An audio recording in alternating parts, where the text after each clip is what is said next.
नमस्कार, स्वागत है आप सभी का। आपके साथ मैं हूं मेघा कौशिक। और चलिए सबसे पहले आपको सुनाते हैं सीएम अशोक गहलोत क्या कुछ कह रहे हैं।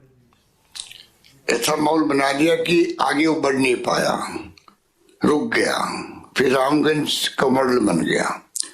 तो उन्होंने कहा मीडिया वालों को दिल्ली में कि एक भीलवाड़ा अपना एक मॉडल बन गया है। वही मॉडल आज देश में काम आ रहा है, दुनिया में काम आ रहा है। पर मुझे इस बात की खुशी है कि सबने साथ दिया उस सब में।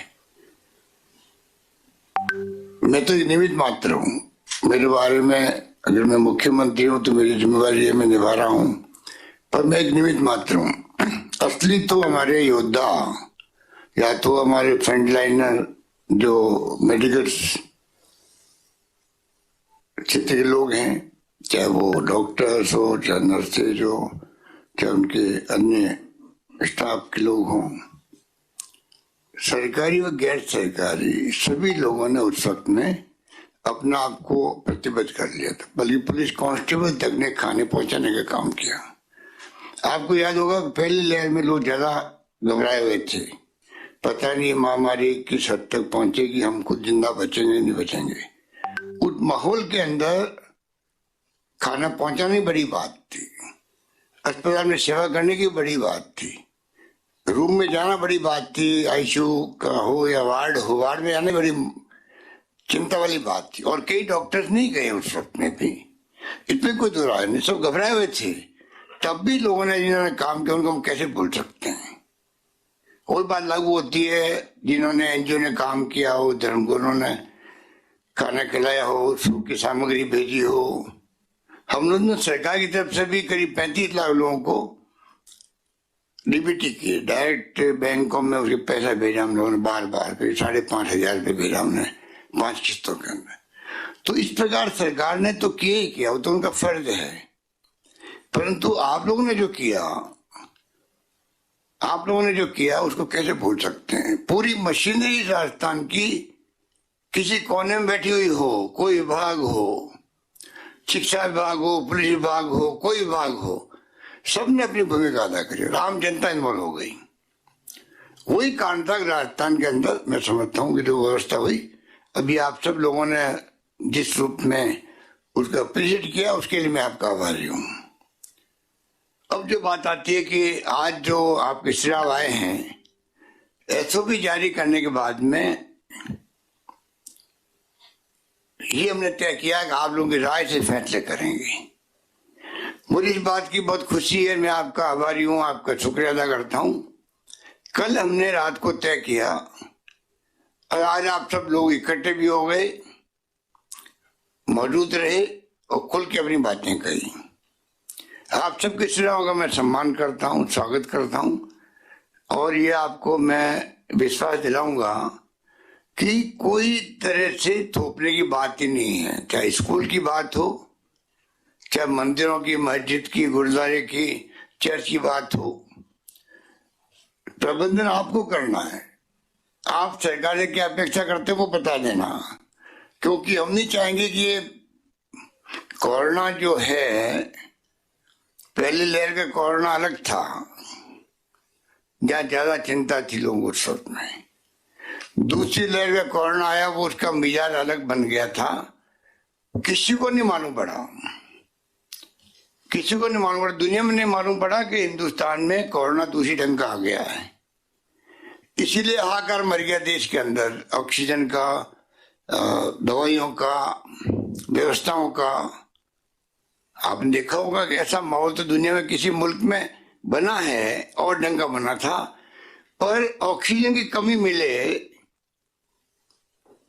दवाइयां नहीं मिले, हमने तो चार्टर प्लेन भेज के बम्बई से दवाई मंगाई। एक दिन देरी नहीं होनी चाहिए, एक दिन देरी में कोई मर नहीं जाए, इतना ध्यान रखा। पर ऐसा माहौल कहीं नहीं बना, वो चिंता में सता रही थी। और बाद में मालूम पड़ा यूके गवर्नमेंट को लंदन में कि भारत में जो कोरोना आया है, मैं उसका नाम तो भूल गया, डेल्टा बाद में नाम रखा गया उसका, तो बाद में उसका नाम डेल्टा रखा गया। वो रखा WHO ने कि भाई किसी मुल्क के नाम के साथ मत जोड़ो किसी वेरिएंट को, मुल्क के लिए ठीक नहीं है, तो उसका नाम डेल्टा रखा गया, पहले अल्फा था फिर डेल्टा आ गया।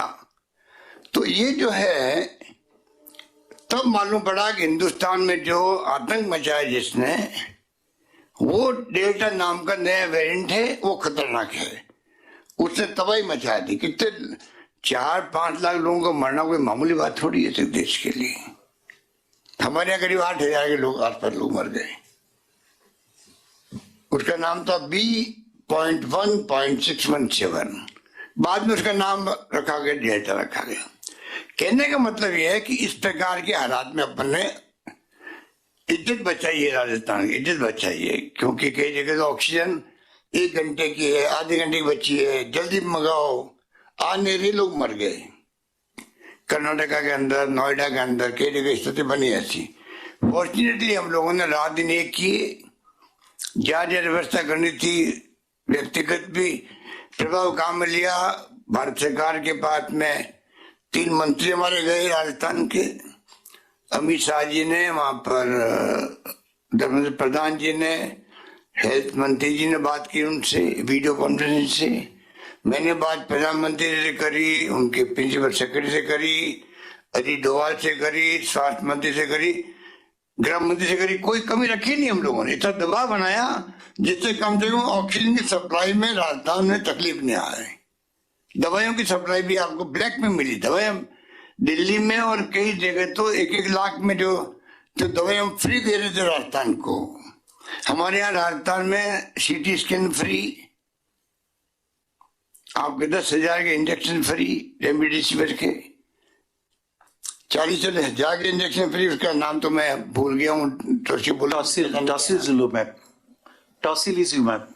हाँ, आपका नाम तो आप डॉक्टर लोग ही बोल सकते हैं उसको तो ऐसे ऐसे नाम थे। 40,000 के इंजेक्शन।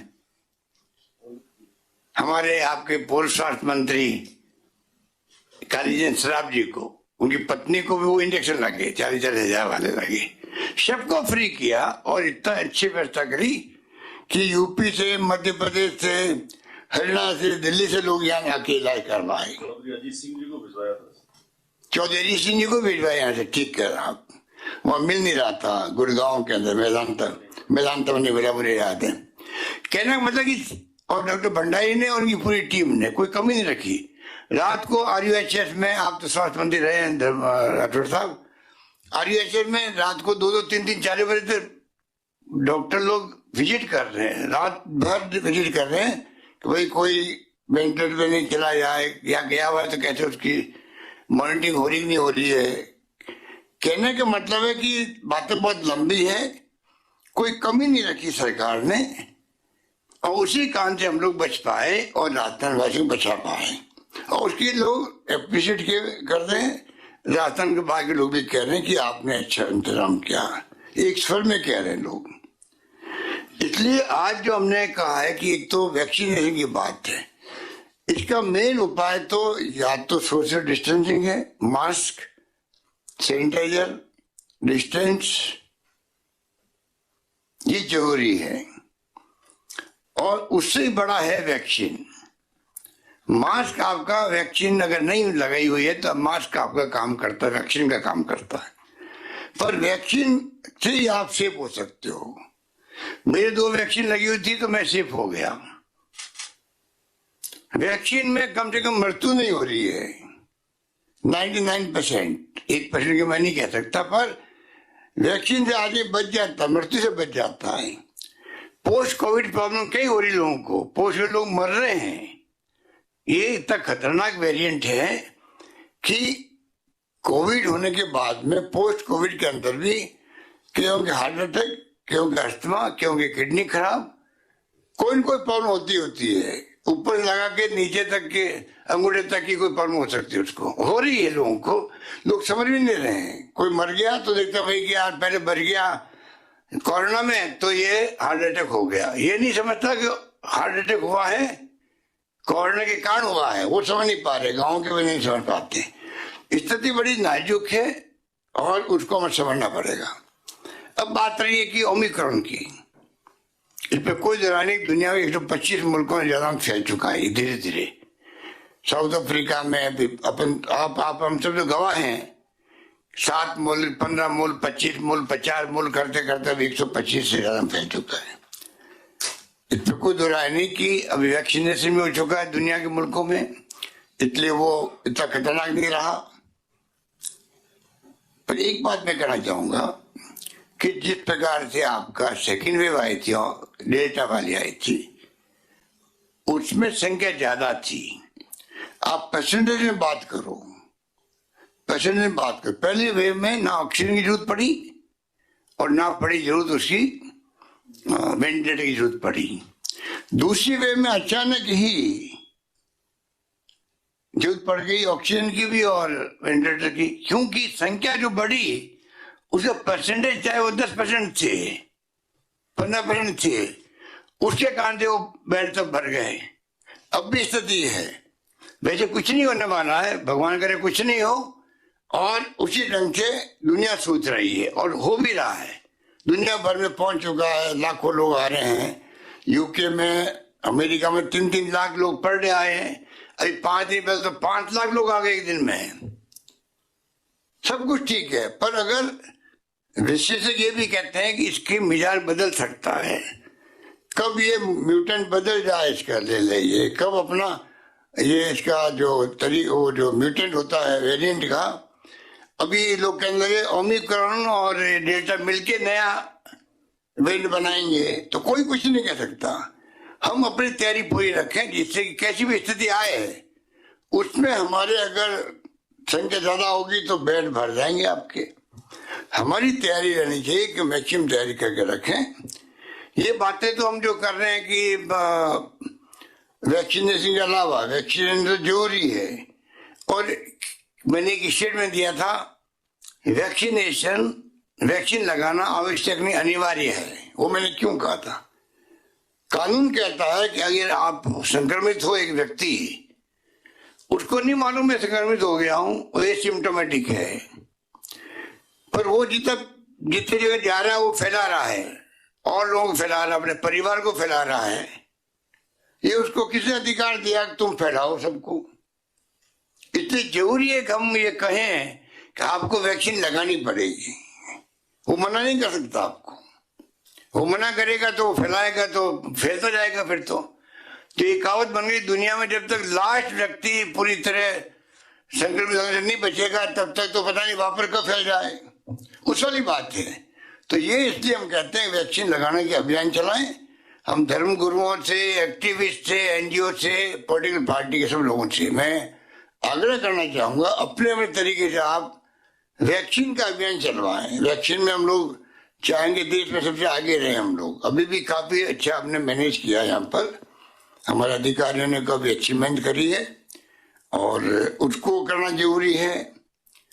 दूसरा जो ये सोशल डिस्टेंसिंग का मामला है, अभी ये सीजन शादी ब्याह का भी आ रहा है और आपके दूसरे जो समारोह चल रहे हैं, पॉलिटिकल पार्टियों की रैलियां चल रही है, तो लोग हमसे पूछते हैं साहब आपकी रैली तो चल सकती है, मीटिंग आप कर सकते हो ना, आप हमें रोक रहे हो, और हमारे पास कोई जवाब नहीं होता है। अब इलेक्शन कमीशन ने पूछा यूपी के लिए चुनाव के लिए, तो सबने कहा नहीं चुनाव तो होना ही चाहिए। तो ये तो इलेक्शन कमीशन को चाहिए कि आज अभी ऑर्डर आया सुप्रीम कोर्ट का कि उन्होंने 15 दिन के लिए कह दिया कि आप सबको वीडियो कॉन्फ्रेंसिंग से सुनवाई करनी पड़ेगी। अभी दोपहर को शाम को ऑर्डर आया। तो कहने का मतलब ये कि ये जो है ये हमें तय करना पड़ेगा कि ये किस रूप में फैलेगा। ये तो आपने देख लिया है प्रेजेंटेशन के अंदर कि पहले वो आरओ इनका 2 था, फिर 5-6 हुआ, फिर 15-20 हो गया। 15-20 लोगों को एक आदमी फैला सकता है, ये कैपेसिटी है इस ओमिक्रॉन के अंदर। तो इन बातों को हमने जो बात आपके सामने रखी और आप सबने अच्छे रेस्पॉन्स दिया, अच्छा अपने विश्वास दिलाया कि सरकार को पूरी तरह कोऑपरेट करेंगे आप लोग। मैं धर्मगुरुओं का आभारी हूँ, एक्टिविस्ट का आभारी हूँ, उनके अपने जो अनुभव होते हैं कि वो अपने हिसाब से पब्लिक के कांटेक्ट में रहते हैं, उनके सुख दुख में भागीदार बनते हैं, उनको मालूम है जनता की भावना क्या है। तो मैं क्या कविता जी हो, अरुणा जी हो, अन्य हमारे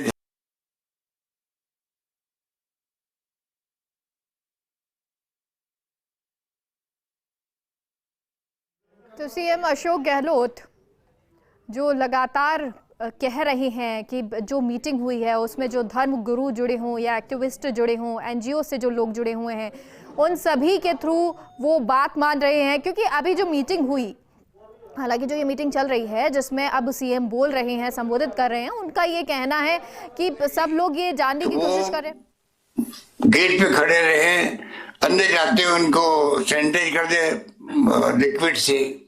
ये तमाम काम हम लोगों को सबको सोच समझ के करना पड़ेगा।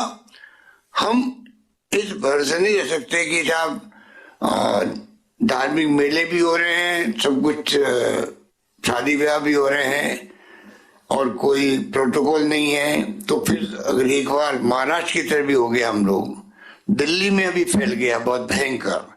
दिल्ली में तो तमाम वहाँ पे जो प्रतिबंध लगाए गए हैं वो एक्स्ट्रा ऑर्डिनरी है। पंजाब में तो कह दिया कि हम तो सैलरी नहीं देंगे, अगर कर्मचारियों ने नहीं लगाया वैक्सीन तो सैलरी नहीं मिलेगी। बाहर अलाउ नहीं करेंगे, मार्केट के अंदर, मॉल्स के अंदर, दुकानों पे। तो सब राज्य सरकार अपने अपने तरीके से कर रही है, प्रोटोकॉल निभा रही है और वो फैसले कर रही है। हम तो चाहेंगे भारत सरकार, क्योंकि बराबर कांटेक्ट में है चीफ सेक्रेटरी के भी, हेल्थ सेक्रेटरी के भी, होम सेक्रेटरी के भी, तो मैं तो चाहूंगा कि भारत सरकार खुद प्रोटोकॉल बना पड़ेगा। एक तो करना ही पड़ेगा आपको, उसके अलावा आपके ऊपर छोड़ देते हैं और भी अच्छा रहेगा।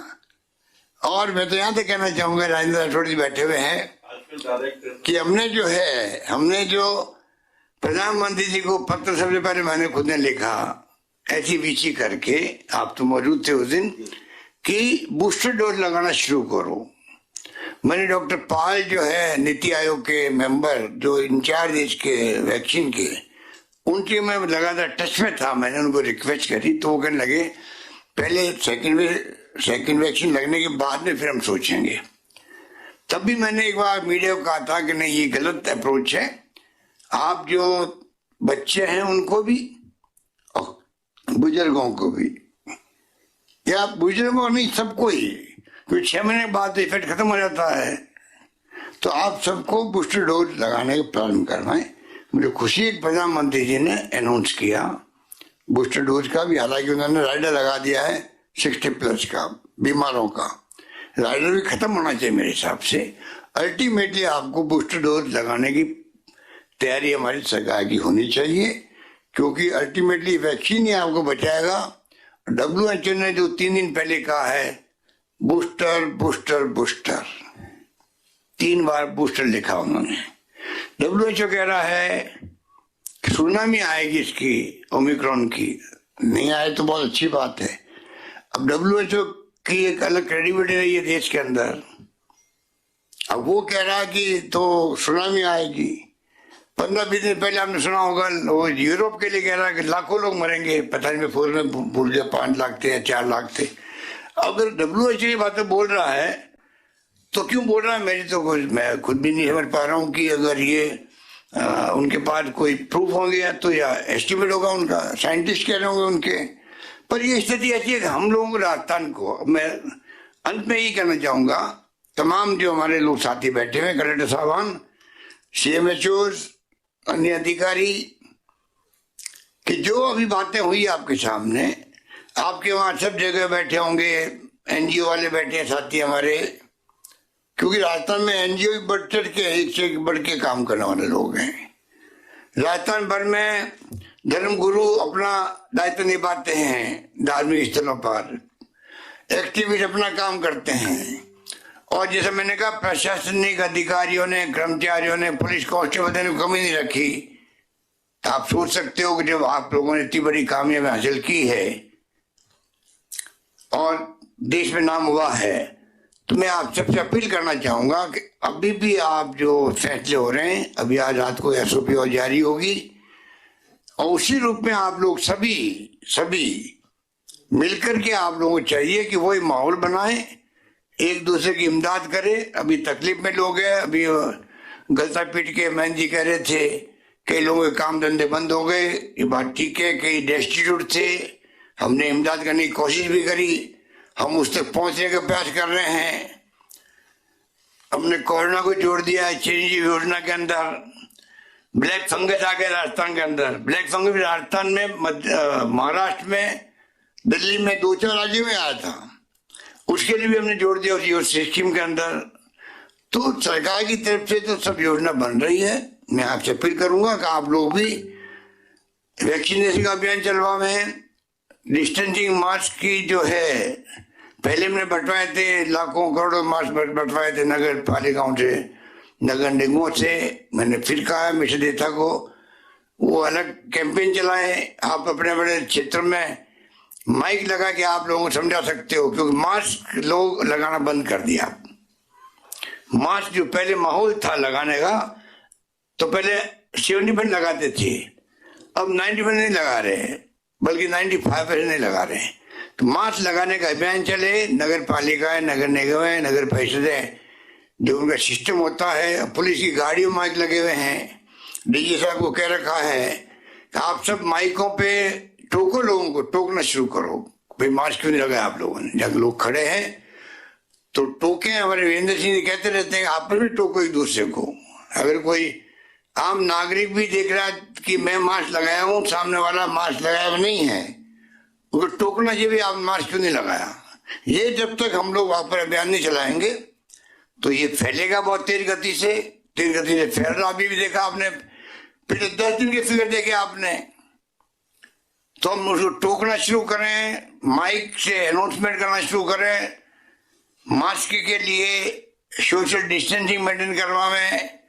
शादी ब्याह में या कोई प्रोग्राम में हमने छूट भी दी है, मान लो उनको। तो अभी एक सुझाव ठीक आया था कि 2 पुलिस वाले खड़े हो जाएंगे तो थोड़ा लोग समझ जाएंगे कि कोई देख बेख कर रहे हैं, वाच कर रहे हैं। उस रूप में मैं समझता हूँ कि उसका एक फर्क पड़ेगा। तो चारों ओर से काम सबको बचाने का है। किसके परिवार में कितने लोग चले गए आप बताइए। आपके हमारे मिलने वाले चले गए, हर परिवार की अलग कहानी है। क्या बीतती उस घर पे, वो चला जाए कोरोना से, तो क्या बीत रही होगी, क्या बीती होगी, आप सोच सकते हैं।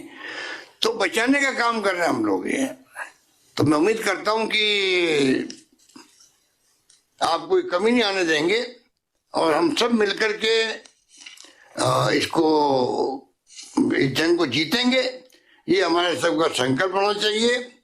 उसी रूप में अभी भी मेरे पास आंकड़े आए कि महाराष्ट्र में आज 11,000 लोग आ गए हैं, 11,877। मुंबई में 8,000 लोग आ गए हैं, गुजरात में 968 आ गए, केरल में 2,800, दिल्ली में 3,100, राजस्थान में 355, जयपुर में 224, खाली जयपुर में। इसीलिए कल हमने जयपुर की अलग विषय की थी, क्योंकि जयपुर राजधानी है और इतनी बड़ी संख्या में आ रहे हैं। इसका मतलब ट्रेसिंग हो, ट्रैकिंग हो, और वहां पहुंचे हम लोग। और सरकार की तरफ से साथ में कमी नहीं है। चाहे मैंने पहले भी कहा था, पूरा खजाना खोल दे हम लोग, हमें जनता की जान बचानी है। इस थीम से हम काम कर रहे हैं। पहले भी कमी नहीं आने दी इसमें, कोरोना के मैनेजमेंट में। अब भी मेरी तरफ पूरी छूट है अधिकारियों को, जो चाहे वो फैसला करे, ऑक्सीजन की करे, दवाइयों की करे, कुछ भी करे, लोग बचने चाहिए यहाँ पर। उस रूप में हम चाहते हैं कि पूरा अभियान चलाए हम लोग। और मास्क की बात हो, दवाइयों की बात हो, फ्री कर रखा राजस्थान के अंदर, वो आगे भी जारी रहेगा। यही बात कहता हूँ। मैं आपका बहुत शुक्रिया अदा करता हूँ। आप लोग सब पधारे, अच्छे सुझाव दिए। मैं उम्मीद करता हूँ कि हमारी एक टीम आगे लगातार, जब भी आप महसूस करेंगे, हम महसूस करेंगे, बुला सकते हैं, बात कर सकते हैं। आप महसूस करो तो आप सुझाव दे सकते हैं, हमारे मंत्री जी को दे दीजिए, मुझे दे दीजिए। हम लोग सब मिलकर के इसका मुकाबला करके विजय प्राप्त करेंगे। धन्यवाद। धन्यवाद माननीय मुख्यमंत्री महोदय। मैं सभी पधारे हुए जनप्रतिनिधिगण, एनजीओ के प्रतिनिधिगण, राजनीतिक दलों के प्रतिनिधिगणों को धन्यवाद ज्ञापित करता हूं कि वो इस मीटिंग में पधारे और अपने बहुमूल्य सुझाव दिए। सर्वाधिक धन्यवाद माननीय मुख्यमंत्री महोदय को, उन्होंने इस महामारी के लिए इतना समय स्पेयर किया, हम सभी लोगों को सतत रूप से गाइड किया।